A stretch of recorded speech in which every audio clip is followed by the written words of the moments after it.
TikTok ब्यान भए पनि मान्छेले VPN अनि DNS युज गरेर भए पनि चलाउनु भएको छ मान्छेले हैन मैले पनि DNS के चेन्ज गरेर चलाइरहेको छु है so TikTok ban in Nepal त भइसक्यो तर धेरै मान्छेले चलाइसक्नु भएको छ थाहा नभएकोले चाहिँ ब्यान भएर बसिसक्नु भएको छ यदि थाहा नभएकोलाई चाहिँ अझ एउटा सिकाइदिनु होला है बिचराहरू हुन्छ नि त ब्यान भयो भनेर पीडित भएर बसिराख्नु भएको छ होला anyway so hey guys SKSUGAM YouTube and social platform regarding सबैभन्दा छिटो लेटेस्ट न्यूज एन्ड अपडेटहरू पाउनको लागि चाहिँ च्यानललाई सब्स्क्राइब गरिदिनु होला है त ओन्ली 3% जनाले मात्रै सब्स्क्राइब गर्नु रहेछ अनि हजुरहरू चाहिँ कस्तो क्या सब्स्क्राइब गरिदिनु होला हैन जे होस् हुन्छ नि त न्यूजहरू कभर गरिरहेको छु अनि तिहार कस्तो भयो तपाईहरुको त्यो पनि कमेन्ट गर्नु होला है त सो आजको फर्स्ट न्यूजको कुरा गर्नु पर्दा चाहिँ हामी कुरा गर्नेछौँ टिकटक ब्यान इन नेपाल अहिले टपिक चलिरहेको टपिक नै त्यही हो हैन सो यस दुर्गा प्रसाई अनि पछि धेरैले रियाक्ट गर्नु भएको छ टिकटक ब्यानलाई लिएर र अहिलेको टाइममा as you know guys TikTok ban भइसकेको छ तर धेरै जनाले चाहिँ VPN अनि DNS युज गरेर चाहिँ चलाउनु भएको छ है सो इन्डियामा पनि सुरुमा टिकटक ब्यान हुँदा चाहिँ धेरैले VPNहरू युज गर्नुहुन्थ्यो अनि DNS यताउति चेन्ज गरेर चाहिँ चलाइराख्नुहुन्थ्यो अहिलेको टाइममा चाहिँ इन्डियामा VPN युज गरे पनि टिकटक चल्दैन अनि DNS चेन्ज गरे पनि टिकटक चल्दैन है त्यो चाहिँ गभर्नमेन्टले चाहिँ जे होस् हुन्छ नि त टिकटक नचल्ने गराइदिएको छ इन्डियामा है 2020 बाट नै इन्डियामा चाहिँ टिकटक चल्दैन तर नेपालीहरू चाहिँ पुरै बाटो हैन सो हामीहरू चाहिँ हुन्छ नि त VPN यताउति लाएर जे होस् हुन्छ नि त टिकटकहरू चाहिँ चलाइरहेको छौँ र के टिकटक अनब्यान होला त है यसै विषयमा चाहिँ हामी थोरै कुरा गर्नेछौँ टिकटक चाहिँ अहिले ब्यान भइसकेको छ र कम्प्लिटली रूपमा ब्यान चाहिँ भएको छैन है सो धेरै VPNहरू युज गरेर DNSहरू चेन्ज गरेर चाहिँ अहिले चलिरहेको छ तर के टिकटक अनब्यान होला त यस गाइज अनब्यान हुन सक्छ है किनभने धेरै ठाउँबाट प्रेसर आएको छ है धेरै नेताहरूले युट्युबरहरू टिकटकरहरूले त अब अभियसली नै प्रेसर दिनै पर्यो नेपाल गभर्नमेन्टलाई चाहिँ धेरै ठाउँबाट प्रेसर आयो भने चाहिँ पक्कै पनि अनब्यान गर्नेछ है सो मैले रिसेन्टलीको न्युजमा पनि देखेको थिएँ धेरै ठाउँबाट प्रेसर पर्यो भने चाहिँ अनब्यान हुनेछ तर अहिले तत्कालको लागि चाहिँ अनब्यान होला जस्तो चाहिँ मलाई लाग्दैन है सो दुर्गा प्रसाईले पनि यसै विषयलाई रियाक्ट गर्नु भएको छ टिकटक ब्यानलाई लिएर है सो दुर्गा प्रसाईले के भन्नु भएको छ सो तपाईहरु आफै हेर्न सक्नुहुन्छ टिकटक बन्द गरे हैन मेरै डरले बन्द गर्यो फेसबुक बन्द हुँदैछ युट्युब बन्द हुँदैछ यिनीहरू ढुङ्गे युगमा फर्किँदैछन् पञ्चायती व्यवस्था भन्दा पनि पछि जाँदैछन् एउटा दुर्गा प्रसाईले तपाईलाई म भन्दैछु एउटा दुर्गा प्रसाईले सबै दललाई एकै ठाउँमा ल्याइदियो मसँग हतियार पनि छैन मसँग केही छैन मसँग विचार छ म गीताको मार्गदर्शनमा हिँडेको मान्छे हो गीता भनेको चिज एउटै चिज हो मेडिकल साइन्स हरेक सेकेन्डमा चेन्ज हुन्छ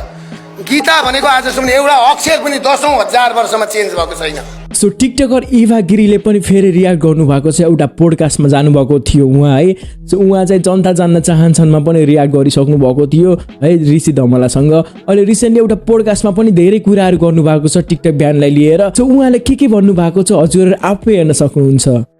आफ्नो अंग प्रदर्शन गर्दिने छाडा भएर पुरै लुगे फुगाल्दिने सो त्यस्तो मान्छेहरुको चाहिँ लाइभ चाहिँ क्यान्सल गर्दिउँ न त ब्यान्डै गर्दिउँ न त हामीले त भिखमा आएर खाएको छैन नि त हामीले मेहनत गरेर शूट गरेर कन्टेन्ट बनाएर त्यो कन्टेन्टबाट हजुर त्यो कन्टेन्टबाट त कमाएको हो नि त मैले त लाइभ गएर कमाएको पैसा 1 रुपैयाँ पनि छैन नि त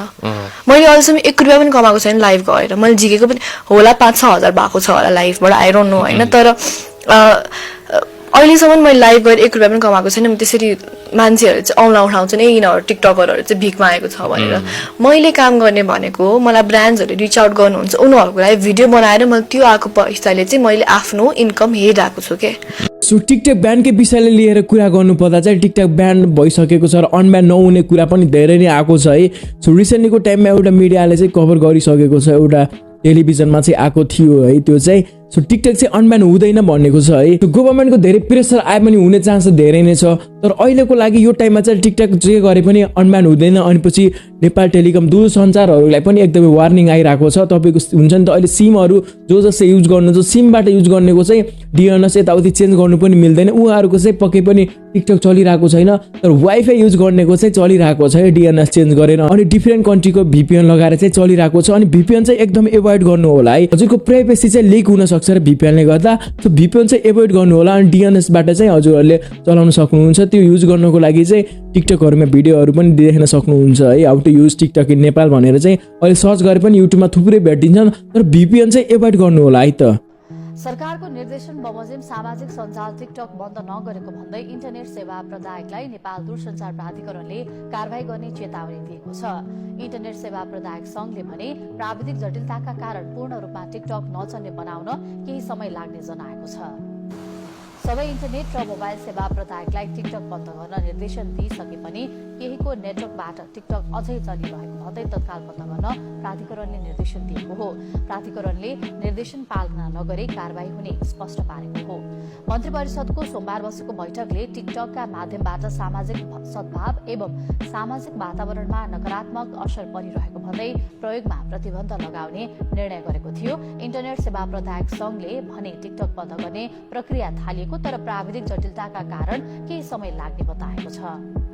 सो रिसेन्टली निश्चल बस्नेत चाहिँ लाइभमा आउनुभएको थियो। उहाँको रिसेन्टली नै मुभी एउटा दिमाग खराब भन्ने चाहिँ नेपालमा रिलिज भएको थियो। एकदमै राम्रो मुभी थियो, मैले पनि हलमा गएर हेरिसकेको थिएँ। भर्खरै नै टाइगर 3 चाहिँ रिलिज भएको थियो नेपालमा। सो नेपालको चलचित्र बोर्डले चाहिँ नेपाली मुभी भन्दा पनि बाहिरी मुभीलाई चाहिँ बढी प्रायोरिटी दिएको हुँदा चाहिँ अहिलेको लागि चाहिँ दिमाग खराब मुभी चाहिँ बन्द गर्ने चाहिँ निश्चल बस्नेत चाहिँ आफ्नो लगानी, हामीले कति लगानी लाग्यो, आफ्नो बिजनेस जति लगानी लागेको थियो त्यतिसम्म भयो नि उठोस् भन्दै चाहिँ धेरै कुराहरू गर्नुभएको छ। उहाँको मुभीलाई सो पनि दिएको छैन रे है। उहाँको मुभी मात्रै होइन, पहिलाको टाइममा पनि यस्तो कन्ट्रोभर्सीहरू यस्तो धेरै नै भएको थियो है। नेपाली मुभी भन्दा बाहिरी मुभीलाई चाहिँ नेपालमा सोहरू दिइरहेको थियो। निश्चल बस्नेतले चाहिँ धेरै कुराहरू गर्नुभएको छ। सो तपाईँहरू आफै हेर्न सक्नुहुन्छ। एउटा सानो अपडेट लिएर आएको छु। हाम्रो फिल्म दिमाग खराब जुन हलमा लागिरहेछ त्यो फिल्मको बारेमा चाहिँ हामीले सकेसम्म ट्राई गर्यौं राम्रो फिल्म बनाउनको लागि र फिल्म कस्तो बनेको छ त्यो चाहिँ अब दर्शकहरूले नै भन्ने कुरा हो। अनि यो अब विदेशहरूतिर पनि फिल्महरू स्क्रिनिङहरू बिस्तारै सुरु भइरहेछ। तर हामीले अब केही कुराहरू चाहिँ चित्त बुझाएको छैन जुन हिसाबले चाहिँ यहाँ भइरहेछ। स्पेशली नेपालभित्र फिल्म चलिरहँदाखेरि यहाँ भएको स्क्रिनिङहरू जुन हिसाबमा हाम्रो फिल्मलाई सोज प्राप्त भएको छ र यो कुराले चाहिँ त्यति साह्रै चित्त बुझाएको छैन हामीलाई पनि। अनि हामी एउटा राम्रो फिल्म बनाऊ भनेर ट्राई गर्दै पनि जे जति सक्यौं गरेका छौं हैन। तर आइतबारदेखि बिस्तारै फिल्मले पिकअप लिन थाल्यो। सोमबारदेखि अलि राम्रो हुन थाल्यो हैन। यो बढ्ने क्रममा गइरहेछ। अनि तर तपाईहरुले पनि फिल्म हेर्न खोज्नु भयो भने विदेशी फिल्मलाई दिएको सोच र नेपाली फिल्मलाई दिएको सोचको अन्तर तपाईहरुले त्यो हरेक उयसमै हेर्न सक्नुहुन्छ के। सो यस गाइज यो विषयमा हजुरहरु के भन्न चाहनुहुन्छ त्यो पनि कमेन्ट गर्नु होला है त। सो यस गाइज आजको न्यूज चाहिँ यति नै थियो। भिडियो के कस्तो लाग्यो कमेन्ट गर्नु पनि नबिर्सिनु होला है। लाइक पनि गर्नुहुन्छ अनि एउटा स्वीट कमेन्ट गर्नुभयो भने चाहिँ मलाई एकदमै मोटिभेट मिल्नेछ। अनि मेरो भिडियोहरु चाहिँ हजुरहरुलाई कस्तो लागिरहेको छ त्यो पनि कमेन्ट गर्नु होला है त। हजुरको एउटा कमेन्टले चाहिँ मलाई एकदमै मोटिभेट मिल्नेछ है। So see you in the next video guys. Bye. जय नेपाल।